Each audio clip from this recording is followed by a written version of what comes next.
बिस्मिल्लाहिर्रहमानिर्रहीम।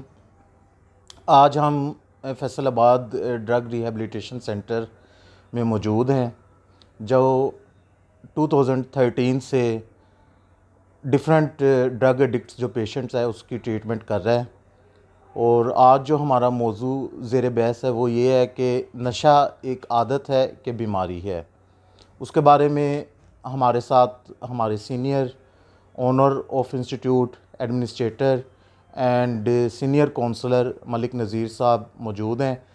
तो हम उनसे कहेंगे कि वो प्लीज़ इस बात पे रोशनी डालें कि नशा एक आदत है कि बीमारी है। जी मलिक साहब। बिस्मिल्लाहिर्रहमानिर्रहीम। शुक्रिया रज़वान साहब। नशे के हवाले से हमारी सोसाइटी को बहुत कम मालूमात है। इसकी वजह यह है कि इसके ऊपर जो रिसर्च भी हुई है वो आम लोगों को पता नहीं है। आपने कहा कि ये आदत है कि बीमारी है, मैं थोड़ा सा इससे पीछे जाऊंगा कि नशे के 3 स्टेज हैं। नंबर 1 शुगर है, नंबर 2 आदत है, नंबर 3 ये बीमारी है। अच्छा, अब इसके हवाले से 2 ग्रुप हैं पूरी दुनिया के अंदर और पाकिस्तान के अंदर। बहुत सारे लोगों से बात हुई है, वो कहते हैं एक आदत है, बहुत सारे लोग इसको बीमारी मानते हैं।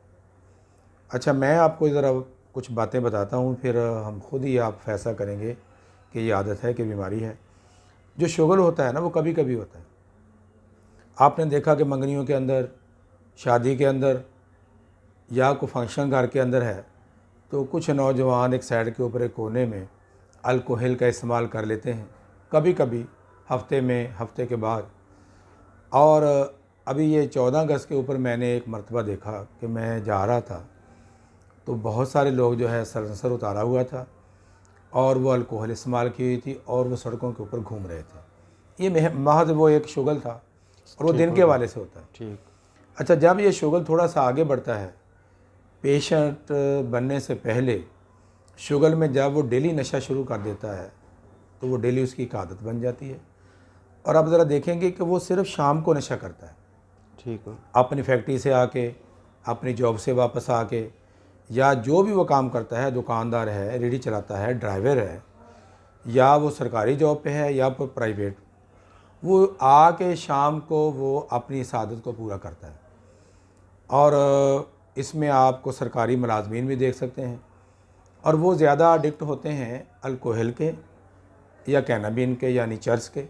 सही। और वो शाम को या तो अकेला वो नशा कर लेता है, ठीक हो। थोड़ा सा लिमिट में करता है, बड़ी खूबसूरती से करता है, उसको कोई मसाइल भी पैदा नहीं होते, अपनी जॉब के ऊपर भी जाता है, अपना काम भी करता है, अपनी दुकान भी खोलता है, फैक्ट्री में भी जाता है, ड्राइवर भी है, जो जो भी शोबा ज़िंदगी है उसमें वो अपना काम करता है। और उसको वो एक मरतबा जो शाम को जो नशा करता है, या तो अकेला करता है, किसी को पता नहीं चलने देता। अगर वो ग्रुप के अंदर भी करता है तो 3-4 नौजवान या दोस्त आपस में इकट्ठे होते हैं और वो शाम को थोड़ा थोड़ा सा एक पैक ले लेते हैं और फिर वो मज़े से इस तरह ज़िंदगी गुजारते रहते हैं। बल्कि आपकी मालूमात में मैं ये भी इजाफ़ा करूं कि जो ज़्यादा पढ़े लिखे लोग हैं, जिनके ऊपर काम का ज़्यादा प्रेशर है, उनकी ड्यूटी सुबह से लेकर शाम तक है, और वो ड्यूटी के बाद भी यानी वो ऑनलाइन ही रहते हैं। मतलब अगर एक बड़ा ऑफिसर है जो ज़िला लेवल का, तो किसी वक्त भी ज़िले के अंदर को मसला बन सकता है, जी तो वो बिल्कुल। तो बेचारा रात को भी ऑन ड्यूटी हो जाएगा। जी बिल्कुल। तो वो जब वो थोड़ी सी अल्कोहल इस्तेमाल कर लेते हैं ना, तो वो ज़रा रिलैक्स हो जाते हैं, अपने आप को रिलैक्स समझते रिलैक्स हैं वो। समझते हैं। अच्छा, ये जब आदत आपकी डेली करने वाला जो बंदा है, जब वो थोड़ा सा डेली करते करते तो उसके अंदर को तब्दीलियाँ आती हैं जिससे वो बीमारी के अंदर शिफ्ट हो जाता है। यानी इसको आप ये समझ लें कि सारे नशा करने वाले बीमार नहीं होंगे, ठीक हो गया। सारे नशा करने वाले बीमार नहीं होंगे। आपने देखा है कि बहुत सारे लोग डेली नशा करते हैं, काम भी करते हैं, जिस तरह मैंने आपको पहले बताया। कुछ लोग हैं वो कोई काम नहीं कर सकते, वो बीमारी होती है। अब आदत और बीमारी में ज़रा मैं आपको एक बात बताता हूँ, फिर आप ज़रा खुद इस पे देखेंगे कि मेरी जो रिसर्च है, जो किसी बुक में नहीं है, जो मैंने तकरीबन मेरे हाथों से आज तक कोई, मेरा ख्याल है कोई 15-20 हज़ार लोग गुजरे हैं। अच्छा।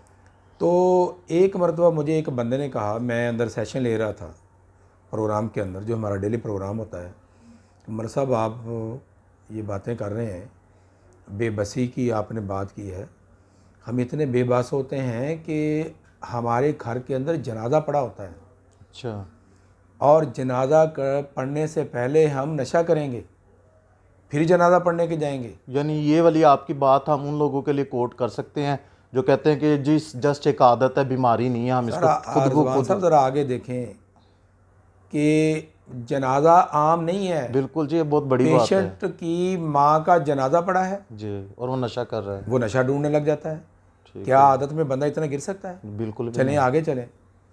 पेशेंट के वालिद का जनाजा पड़ा है जिन्हें उसको जवान किया है। इतना भी नहीं है उसके पास, ये ताकत नहीं है, इतना वो बेबस है कि वालिद का जनाजा पढ़ने से पहले एक कोने में जाके नशा अगर उसके पास है तो ठीक है, वरना नशा लेके एक कोने में जाके वो नशा करेगा और वालिद का जनाजा पड़ेगा। सर, ये आदत में ऐसा नहीं हो सकता। यानी वो बीमारी ने उसको इतना इमोशनली बेबस इतना कर दिया बेबस है। कर दिया है कि दुनिया की अजीम तरीन हस्ती, मुझे बताएं कि कौन माँ है बाप जो है, इससे बड़ी को हस्ती? जारी बात है जब ना, उसका जनाजा पढ़ने से पहले वो नशा पेशेंट नशा करे और आपको इसको समझे कि महज आदत है। आदत फिर में तो हिस्सा नहीं गिर डेफिनेटली सकता। ये तो फिर और इसे आगे थोड़ा सा देखें, मेरे पास जो पेशेंट आते हैं, मैंने कई पेशेंट ऐसे देखे हैं कि उनकी टांगों में कीड़े रेंग रहे हैं, अल्लाह माफ़ करे। पूरी टांग ज़ख्मी है, बाजू ज़ख्मी है, पूरी बानों के ये जो बाजुओं की जो वेनें हैं वो बंद पड़ी हैं और ज़ख्म हुए हैं और इस ज़ख्मों के अंदर कीड़े रेंग रहे हैं और पेशेंट वहाँ पे इंजेक्शन लगा रहा है। तो मेरे ख्याल में आदत में बंदा इतना गिर नहीं सकता जितना इस बीमारी में गिरता है। और मैं ज़ाती तौर पर, जो मेरा ज़ाती एक्सपीरियंस है, मैंने किताबें भी पढ़ी हैं और मेरी जो ज़ाती रिसर्च है वो किताबों से भी कुछ अलग है। मैंने पेशेंट के साथ डायलॉग किया है और 8-9 साल में मैंने हज़ारों लोगों के साथ डायलॉग किया, बराह रास्त डायलॉग किया है। जब मैंने देखा है कि पेशेंट जिस दिन उसके घर के अंदर दुनिया की अजीम तरीन हस्ती का जनाजा पड़ा है, उसके बेटे का जनाजा पड़ा है, उसके साथ ज़िंदगी बसर करने वाली वो औरत जो उसकी बीवी है उसका जनाजा पड़ा है, उसका वालिद जिसने उसको जवान किया है, उसका भाई जो उसके साथ पैदा हुआ है, उसकी बहन जिसने उसके साथ जन्म लिया है, उसका जनाजा पढ़ने से पहले पेशेंट नशा करे और उसे नागा भी ना कर सके। सर, आदत में ऐसा नहीं हो सकता, इसलिए ये एक बाकायदा बीमारी है। और नज़रिया बीमारी 1935 में नशे के 2 मरीज़ों ने इसको पेश किया है और इसको बाकायदा एक बीमारी डिक्लेयर किया है।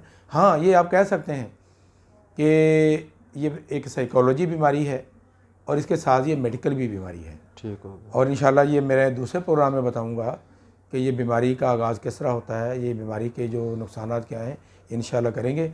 इसलिए मेरी राय के मुताबिक नशे की 3 स्टेज हैं। नंबर 1 शुगल है, जो मैंने आपको बताया, 14 अगस्त पे भी लोग करते हैं, ईद के भी लोग करते हैं। मैंने ईद के दिन देखा लोगों को शराब पीते हुए गोल गबाड़ा कर रहे हैं, गप्पे शप्पे मार रहे हैं, वो महज शुगल करते हैं। ठीक हो गया। आदत में भी मैंने देखा है कि वो अपने काम करते हैं, लेकिन बीमारी के अंदर मैं जो अपनी रिसर्च आपको बता रहा हूँ, 20,000 लोगों के ऊपर, बीमारी के अंदर पेशेंट किसी किस्म का कोई काम नहीं कर सकता। उसकी दुकान है तो बंद हो जाएगी, मुलाजमत है तो फारग हो जाएगी। मेरे पास बेशुमार मुलाजम है जिनकी सरकारी जॉब है, उनको मुलाजमत से या तो फारग कर दिया है या उनको नोटिस मिल गए हैं कि भाई आप ड्यूटी पे नहीं आ रहे। सर, बीमारी में शिफ्ट होने के बाद बंदा कोई काम करने के काबिल नहीं रहता, इसलिए ये एक बाकायदा बीमारी है और इसका बाकायदा एक इलाज भी है। जी नाजरीन, देखा आपने कि मलिक साहब ने कितने आसान तरीके से इस चीज़ पर रोशनी डाली है और इसका कंक्लूजन मैं कुछ अपनी राय देकर इस तरह करूँगा, जिस तरह मलिक साहब ने बताया कि 3 स्टेजेस हैं, शुगल, आदत और बीमारी। जब ये जो नशा है आपकी डेली जो रूटीन है, डेली के जो रोज़मर्रा के काम हैं, उनमें रुकावट डालना शुरू कर दे, उनमें आप समझे कि आपसे वो काम ऐसा तरीके से सरअंजाम नहीं आप दे पा रहे, तो समझे कि आपकी वो शुगर या आदत वो बीमारी में कन्वर्ट हो गई है। Thank you very much.